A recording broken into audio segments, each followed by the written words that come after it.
এই হলো deadline communications private limited. আপনারা দেখছেন এক্সপ্রেস নিউজ, খবর নেয়, খবর দেয়।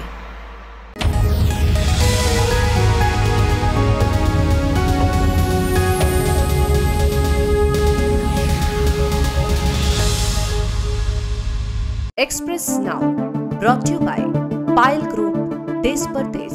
नमस्कार, एक्सप्रेस न्यूज़ে আপনাদের প্রত্যেককে স্বাগত। আমি ফাল্গুনী, শুরু করছি এক্সপ্রেস নাও।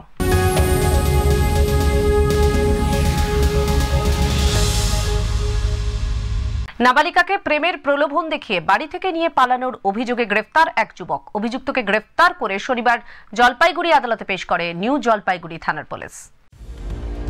চলতি মাসের 12 তারিখ শিলিগুড়ির এক 14 বছরের নাবালিকা রাতে বাড়ি না ফেরায় পরিবারের তরফে নিউ জলপাইগুড়ি থানায় লিখিত অভিযোগ দায়ের করা হয়। পরিবারের অভিযোগ, 18 বছরের এক যুবক প্রেমের ফাঁদে ফেলে ওই কিশোরীকে শহরের বাইরে নিয়ে গিয়েছে। পুলিশ সূত্রের খবর, অভিযোগের ভিত্তিতে তদন্তে নামে নিউ জলপাইগুড়ি থানার পুলিশ। এর পরদিনই অর্থাৎ 13ই জুন গাজলডোবা এলাকা থেকে অভিযুক্ত যুবক ও নাবালিকাকে উদ্ধার করে। এরপরই যুবককে গ্রেফতার করা হয়। এই ঘটনায় পক্সো আইনে মামলা রুজু করার পাশাপাশি পুরো ঘটনার তদন্ত চলছে এবং প্রয়োজনীয় আইনি পদক্ষেপ গ্রহণ করা হচ্ছে বলে পুলিশ সূত্রে জানা গিয়েছে। Bureau report, express news. পশ্চিম মেদিনীপুরের পিংলা ও সবংয়ের কৃষকদের দীর্ঘ 40 বছরের সমস্যার সমাধান হতে চলেছে।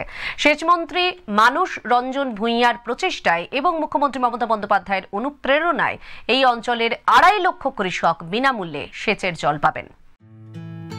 পশ্চিম মেদিনীপুরের পিংলা ও সবংয়ের কৃষকদের দীর্ঘদিন ধরে অতিরিক্ত অর্থ খরচ করে চাষ করতে হতো, কারণ সরকারি সেচের জলের অভাব ছিল। এই পরিস্থিতি থেকে মুক্তি দিতে রাজ্য সরকার 10 কোটি টাকা ব্যয়ে পিংলা জামনা থেকে সবংয়ের বারজীবন পর্যন্ত 10 কিলোমিটারেরও বেশি খাল সংস্কার করেছে। এর ফলে মোহনপুর ব্যারেজের কংসাবতীর জল সরাসরি কৃষকদের কাছে পৌঁছাবে। 45 বছর মেদিনীপুরের এই ক্যানেলে পিংলা এবং সবং জল পায়নি। 1,20,000 পিংলার কৃষক, 1,10,000 সবংয়ের কৃষক। মুখ্যমন্ত্রীর আশীর্বাদে, শুভেচ্ছায় আজকে ওই মেদিনীপুর ক্যানেল খোঁড়া হচ্ছে। এইটা জল এসে গেলে দেখুন জমির পরিমাপ বাড়াতে পারে 12 একর থেকে 17 একর। আর ডিজেল, বিদ্যুতের খরচা, ভাটভাট করে মেশিন, এগুলো বন্ধ হয়ে যাবে। দ্রুততার সঙ্গে কাজ চলছে এবং আগামী 1 মাসের মধ্যেই এটি সম্পূর্ণ হবে। এর ফলে 2.5 লক্ষ কৃষক উপকৃত হবেন। কৃষক মহল মুখ্যমন্ত্রী ও সেচমন্ত্রীকে ধন্যবাদ জানিয়েছেন। 20 ফুটের সেরু ছিল, আজকে এখন এই যে মিনি হয়ে গেছে। আর দিদি সরকার এসে ধন্যবাদ জানাই, আমাদের মন্ত্রী মানস ভূঁইয়া ডক্টর, তাকেও ধন্যবাদ জানাই। এই প্রকল্পের ফলে প্রান্তিক চাষিরা বিনামূল্যে জল পাবে, যা তাদের জীবনযাত্রায় বড় পরিবর্তন আনবে। পশ্চিম মেদিনীপুর থেকে দীপজয় মাহালির রিপোর্ট, এক্সপ্রেস নিউজ। সিভিক ভলেন্টিয়ারকে হাতে পায়ে দড়ি বেঁধে মারধর, কান ধরে ওঠবোস করানোর অভিযোগ উঠল তৃণমূল কর্মীদের বিরুদ্ধে। যদিও সোশ্যাল মিডিয়ায় ভাইরাল হওয়া এই ভিডিওর সত্যতা যাচাই করেনি এক্সপ্রেস নিউজ। আমি যা বলেছি ভুল করেছি, ঠিক আছে। আমি যদি গালাগালি পেয়ে থাকি আমি ভুল করি। পেয়ে থাকি কি পেয়ে থাকি মানে পেয়ে আছে, তুমি গালাগালিটা পেয়ে দেখান তাহলে কান ধরে উঠবো 20 বার 10 বার। উদয়নারায়ণপুর পেরো থানা এলাকায় বসন্তপুর বাজার, সেখানেই দেখা গেল এক সিভিক ভলেন্টিয়ারকে দড়ি দিয়ে বেঁধে কান ধরে ওঠবোস করাচ্ছেন সেখানকার তৃণমূল কর্মীরা। সোশ্যাল মিডিয়াতে এই ছবি ভাইরাল হতেই শোরগোল পড়ে যায়। যদিও এক্সপ্রেস নিউজ এই ভিডিওর সত্যতা যাচাই করেনি। ভিডিওতে দেখা যাচ্ছে বছর 30-এর সিভিক ভলেন্টিয়ার শ্রীধর চক্রবর্তীকে হাত পা বেঁধে বলানো হচ্ছে ওই এলাকার বিজেপির সভাপতি অভিজিৎ চক্রবর্তীর নাম, কারণ তৃণমূল কর্মীদের অভিযোগ এই বিজেপি নেতা নাকি টাকা দিয়ে মুখ্যমন্ত্রী মমতা বন্দ্যোপাধ্যায়ের নামে কুকথা বলতে বলেছিলেন এই সিভিক ভলেন্টিয়ার শ্রীধরকে। ক্যামেরার সামনে সেই কথাই স্বীকার করতে বলা হচ্ছে শ্রীধরকে।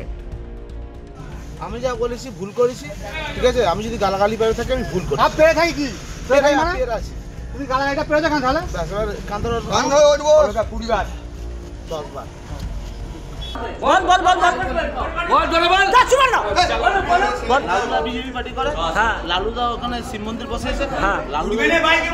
লালুদা লালু দাই শিখিয়েছে। কি শিখিয়েছে? কি শিখেছে বল, কি শিখেছে বল, বল। বদনাম বদনাম আর কি পড়েছে বল।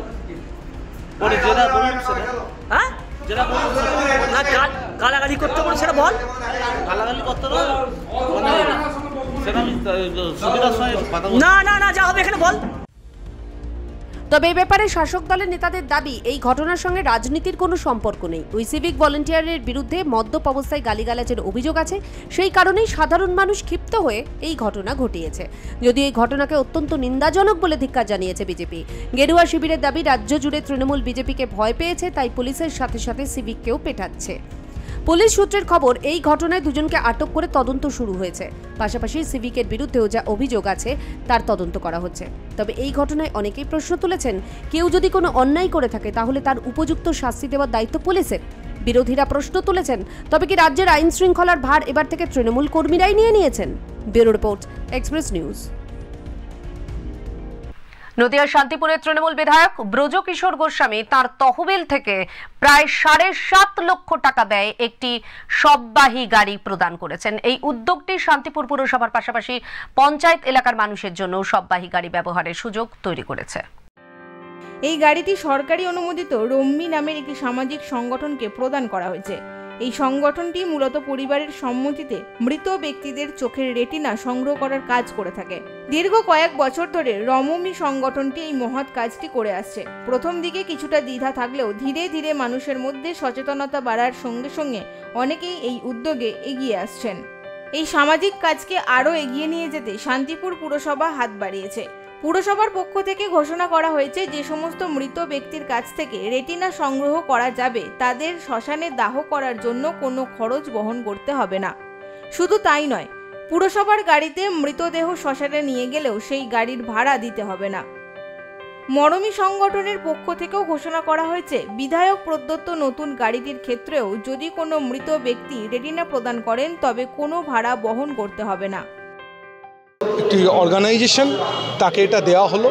আমাদের সারা শান্তিপুরের একটা বড় সমস্যা ছিল, ব্লকে আমাদের এরকম কোনো শববাহী যান নেই। আজকের পর থেকে শান্তিপুর গ্রাম পঞ্চায়েতগুলো, আমার বিধানসভার অন্তর্গত 6টা, এরা এটা ব্যবহার করতে পারবে। তবে যদি মৃত ব্যক্তি রেটিনা প্রদান না করেন তাহলে পুরসভা এলাকার জন্য এই গাড়ির ভাড়া হবে 500 টাকা এবং পঞ্চায়েত এলাকার জন্য 750 টাকা। এই উদ্যোগটি শান্তিপুর এলাকার মানুষের জন্য একটি বড় সুবিধা নিয়ে এসেছে। বিশেষ করে দরিদ্র পরিবারগুলির জন্য এটি একটি বিশাল স্বস্তি। এই ধরনের জনহিতকর কাজ নিঃসন্দেহে সমাজের জন্য দৃষ্টান্ত স্থাপন করেছে। Bureau report, express news. Express নাওয়ে নিয়ে নেব একটা ছোট্ট বিজ্ঞাপন বিরতি। দেখতে থাকুন express news.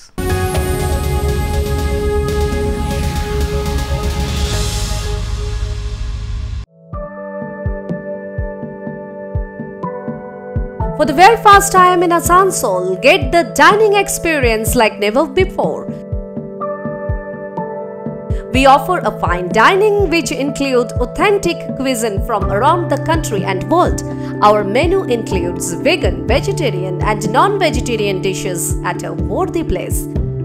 Visit us with your family and friends for an unforgettable experience only at Pailin. This birthday is a multi-cuisine restaurant.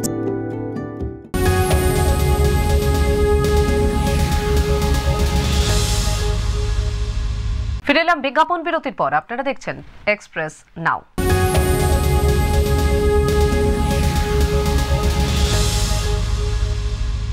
Mobile phone ফেরত পেলেন মালিকরা। 40টি চুরি যাওয়া ও হারিয়ে যাওয়া ফোন ফেরত দিলেন বারাবণী থানার police.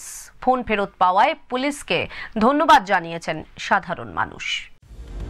Asansol Durgapur police commissionerate এবং বারাবণী থানার যৌথ প্রচেষ্টায় প্রায় 40টি চুরি যাওয়া ও হারিয়ে যাওয়া মোবাইল ফোন তাদের মালিকদের হাতে ফিরিয়ে দেওয়া হলো। এই বিশেষ অনুষ্ঠানে উপস্থিত ছিলেন এসিপি ইপসিতা দত্ত এবং বারাবণী থানার ভারপ্রাপ্ত আধিকারিক দিব্যেন্দু মুখার্জি। পুলিশের নিরলস প্রচেষ্টা এবং প্রযুক্তির সহায়তায় এই মোবাইলগুলি উদ্ধার করা সম্ভব হয়েছে। মোবাইল ফোন ফিরে পেয়ে সাধারণ মানুষ বারাবণী থানার পুলিশকে ধন্যবাদ জানিয়েছেন। আমার ফোনটাই চুরি হয়েছিল, আমি তার একদিন পরে এফআইআর থানাতে এফআইআর করার পর এই কিছুদিন আগে আমাদের থানা থেকে জানানো হয়েছে যে আমার ফোনটা পাওয়া গেছে।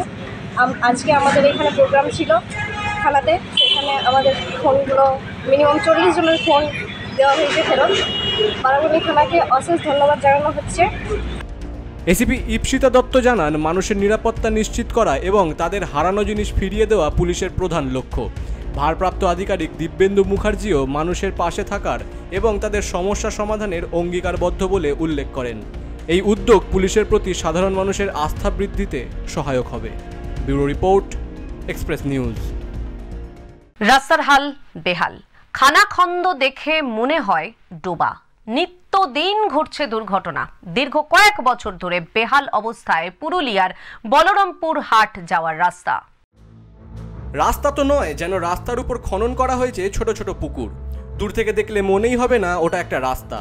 দীর্ঘ 5 বছর ধরে এমনই বেহাল অবস্থায় রয়েছে টকরিয়া মোড় থেকে বামসাধু আশ্রম সহ বলরামপুর হাট যাওয়ার রাস্তাটি। প্রতিনিয়ত বাইক থেকে 4 চাকা শয়ে শয়ে যানবাহন চলে এই রাস্তায়। পাশেই রয়েছে বামসাধু আশ্রম উচ্চতর মাধ্যমিক বিদ্যালয়, ফলে ছাত্রছাত্রীদের যেতে হয় ওই রাস্তা পেরিয়েই। প্রায় সময় ওই রাস্তা পার হতে গিয়ে ঘটে দুর্ঘটনা। রাস্তাটা মানে মাঝের মধ্যেই বানিয়ে গেলেও 6 মাসেও টাকা নাই। এই বর্ষার থেকে পরবর্তীকালে যে বর্ষাটা আছে ওই বর্ষাটাকে রাস্তাটা ড্যামেজ হয়ে যায়। এটা হইলে আজ মোটামুটি 2 বছর পার হয়ে গেল। এই রাস্তায় আমরা পড়ে আর করে জল নিয়ে আসি। এই রাস্তায় সব দিন আতা যাতা আমাদের অনেক লোক, বহু মানুষ আসছে, গাড়ি বহুত অ্যাক্সিডেন্ট আর হয়ে যায় এখানে। প্রশাসনিক বিভিন্ন স্তরে এলাকার মানুষ আবেদনও করেছে রাস্তাটি সংস্কারের, কিন্তু সংস্কার হয়নি। এদিকে স্থানীয় পঞ্চায়েতের এক সদস্যের দাবি, পঞ্চায়েত জানিয়েছেন এই রাস্তাটি পিডব্লিউডির আন্ডারে হওয়ায় পঞ্চায়েত থেকে রাস্তাটি সংস্কার করা সম্ভব নয়। শুনুন, প্রথমে এটা বলতে চাইছি, রাস্তা সম্বন্ধে আমি পঞ্চায়েত থেকে উদ্যোগ নেওয়া হয়েছিল যে এটার ব্যবস্থা কিছু করা হোক। দিয়ে পর পঞ্চায়েত যারা কর্মী সেক্রেটারি আছে ওনারা বলছে যে এখানে ধরা যাবে নাই। এই জায়গাটা হচ্ছে পিডব্লিউ। জ্যৈষ্ঠ মাস থেকে শুরু করে আশ্বিন মাস পর্যন্ত একই অবস্থায় থাকে রাস্তাটি। অল্প বৃষ্টিতেই ভরে যায় রাস্তার মধ্যে থাকা বড় বড় খানাখন্দগুলি। বৃষ্টি না হলে তবু একটু রেহাই, রাস্তার খানাখন্দগুলি দেখা যায়, ফলে দুর্ঘটনার আশঙ্কা কম থাকে। কিন্তু জল জমা থাকলে প্রতিনিয়তই ঘটতে থাকে ছোট ছোট দুর্ঘটনা। কখন দুর্ঘটনা ঘটবে সেই ভয়ে আতঙ্কে দিন গুজরান সাধারণ বাসিন্দারা। কবে এই সমস্যার অবসান হবে সেদিকে তাকিয়ে দিশেহারা গ্রামের মানুষজন। মানবাজার থেকে বংশীধর সিংহের রিপোর্ট, এক্সপ্রেস নিউজ। রাজ্যের পর্যটন শিল্প প্রসারে মুখ্যমন্ত্রী মমতা বন্দ্যোপাধ্যায়ের আরও একটি উদ্যোগ। কাটোয়া থেকে দীঘা ও পুরুলিয়ায় সরাসরি বাস পরিষেবা চালু করল এসবিএসটিসি। দীঘায় নবনির্মিত জগন্নাথ মন্দিরের কারণে পর্যটকদের সুবিধা দিতে এই পদক্ষেপ নেওয়া হয়েছে। অনুষ্ঠানের মাধ্যমে পূর্ব বর্ধমানের জেলাশাসক আয়েশা রানী সবুজ পতাকা নেড়ে পরিষেবার সূচনা করেন। উপস্থিত ছিলেন পুলিশ সুপার সায়ক দাস, কাটোয়ার বিধায়ক রবীন্দ্রনাথ চট্টোপাধ্যায় এবং এসবিএসটিসির চেয়ারম্যান সুভাষ মণ্ডল। কাটোয়া থেকে প্রতিদিন সকাল 8:05 বাস ছেড়ে বর্ধমান, আরামবাগ, মেদিনীপুর, খড়গপুর ও কাঁথি হয়ে দীঘা পৌঁছবে বিকেল 5:45। দীঘা থেকে ফিরতি বাস ছাড়বে সকাল 7:15। কাটোয়ায় পৌঁছবে বিকেল 4:55। কাটোয়া থেকে পুরুলিয়াগামী বাসটি প্রতিদিন ভোর 4:50 ছেড়ে বলগোনা, গুসকরা, দুর্গাপুর ও বাঁকুড়া হয়ে দুপুর 12:15 পুরুলিয়া পৌঁছবে। পুরুলিয়া থেকে ফিরতি বাস সকাল 9:05 ছেড়ে কাটোয়ায় পৌঁছবে বিকেল 4:45। বাংলার মুখ্যমন্ত্রী অনুপ্রেরণায় চেষ্টা করছে বাংলার বিভিন্ন প্রান্তের মানুষ যাতে অনায়াসে কম ভাড়ায় সেখানে যেতে পারে। ইতিমধ্যে দক্ষিণবঙ্গ পরিবহন নিগম আমরা আসানসোল দুর্গাপুর থেকে যেমন দীঘা চালাই, বর্ধমান থেকে যেতে চলতো নাইট সার্ভিস শুরু করেছি। এদিক থেকে কালনা থেকে দীঘা শুরু হয়েছে, মেমারি থেকে দীঘা শুরু হয়েছে। আমাদের কাটোয়া থেকে আজকে শুভ উদ্বোধন হলো। কাটোয়া থেকে আরেকটা নতুন রুট, এখানকার সরাসরি যোগাযোগ ছিল না বাঁকুড়া পুরুলিয়ার সঙ্গে, সেটাও আজকে শুভ উদ্বোধন হলো। এই নতুন পরিষেবা দুটি চালু হওয়ায় কাটোয়া ও পার্শ্ববর্তী অঞ্চলের মানুষের যাতায়াত আরও সহজ ও সুবিধাজনক হবে, যা রাজ্যের পর্যটন শিল্পে নতুন গতি আনবে বলে আশা করা হচ্ছে। Bureau report, express news. দুঃখজনকভাবে এই বছর মুর্শিদাবাদ জেলার লিচু চাষিরা ব্যাপক ক্ষতির সম্মুখীন হয়েছেন। প্রাকৃতিক প্রতিকূল আবহাওয়ার কারণে লিচুর ফলন এতটাই খারাপ হয়েছে যে বাগান মালিকদের মাথায় হাত। যে লিচু একসময় মুর্শিদাবাদ জেলার গর্ব ছিল এবং দেশের বিভিন্ন প্রান্তে ছড়িয়ে পড়ত, সেই লিচুই এখন চাষিদের দুশ্চিন্তার কারণ। যে লিচুর সুমিষ্ট স্বাদ আর গন্ধে মম করত মুর্শিদাবাদের বাতাস, সেই লিচুই এবার বাগান মালিকদের মুখে হাসি ফোটাতে পারল না। ভরা মরশুমেও লিচু বাগানগুলিতে আশানুরূপ ফলন না হওয়ায় ব্যাপক ক্ষতির মুখে পড়েছেন জেলার লিচু চাষিরা। এর ফলে মুর্শিদাবাদের অর্থনীতিতেও এর বিরূপ প্রভাব পড়ার আশঙ্কা তৈরি হয়েছে। মুর্শিদাবাদের লিচু জগৎজোড়া খ্যাতি লাভ করেছে। এখানকার লিচু রাজ্যের গণ্ডি পেরিয়ে দেশের বিভিন্ন প্রান্তে এমনকি বিদেশেও রপ্তানি হয়। কিন্তু চলতি বছর প্রাকৃতিক আবহাওয়ার প্রতিকূলতা, বিশেষ করে অসময়ের বৃষ্টি ও তাপমাত্রা পরিবর্তনের কারণে লিচুর মুকুল ধরা থেকে শুরু করে ফল হওয়া পর্যন্ত প্রতিটি পর্যায়ে ব্যাপকভাবে ক্ষতিগ্রস্ত হয়েছে বলেই দাবি কৃষকদের। একটু পারলে বেশি ভালো হতো, কেন অল্প হয়েছে এখন, এবার তো খুবই কমই। যে এক ধরনের একবারে অনেক টাকা জমা দিতে হয়, সে টাকা জমা দিয়ে আমাদের যা খাটনি, সেটা খাটনির পয়সাই উঠে না। অনেক বাগান মালিক জানিয়েছেন গাছে সেভাবে লিচু ধরেনি, যা বা সামান্য ধরেছে তার গুণগত মানও ভালো নয়। স্বাভাবিকভাবেই বাজারে এর চাহিদা কমে গেছে, ফলে ন্যায্য দামও মিলছে না। একজন বাগান মালিক আক্ষেপ করে বলেন, যে বাগান প্রতি বছর আমকে লক্ষাধিক টাকা দিত, এবার সেই বাগানের পরিচর্যার খরচও তুলতে পারছি না। লাভের বদলে ঋণের বোঝা বাড়ছে। এবছর তো লিচু নাই মার্কেটে, তো আমাদের বাগানে তো কিছুটা হয়েছিল ভালোই, তো লিচু এবছর ভালোই দাম দিয়েছে, কিন্তু এ পাড়াতে লিচু নাই, নতুন গ্রাম অঞ্চলে লিচুই নাই বলতে গেলে। চাষিদের এই অপ্রত্যাশিত ক্ষতির কারণে সরকারের কাছে তারা সহায়তা চেয়েছেন। কৃষি বিশেষজ্ঞদের মতে আবহাওয়ার এই পরিবর্তন আগামী দিনেও লিচু চাষের জন্য একটি বড় চ্যালেঞ্জ হতে পারে। তাই এই বিষয়ে দীর্ঘমেয়াদী পরিকল্পনা গ্রহণ এবং আধুনিক চাষাবাদ পদ্ধতির উপর জোর দেওয়া জরুরি বলে মনে করছেন তারা। এই বিপর্যয়ে মুর্শিদাবাদের লিচু চাষিদের ভবিষ্যতে কি প্রভাব ফেলবে তা নিয়ে এখন চিন্তায় দিন কাটাচ্ছে সকলের।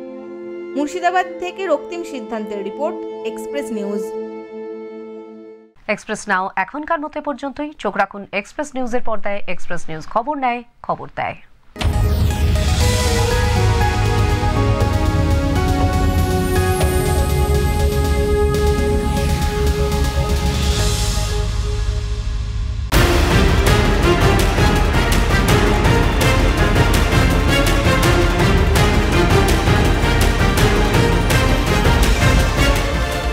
এই হলো ডেডলাইন কমিউনিকেশনস প্রাইভেট লিমিটেড।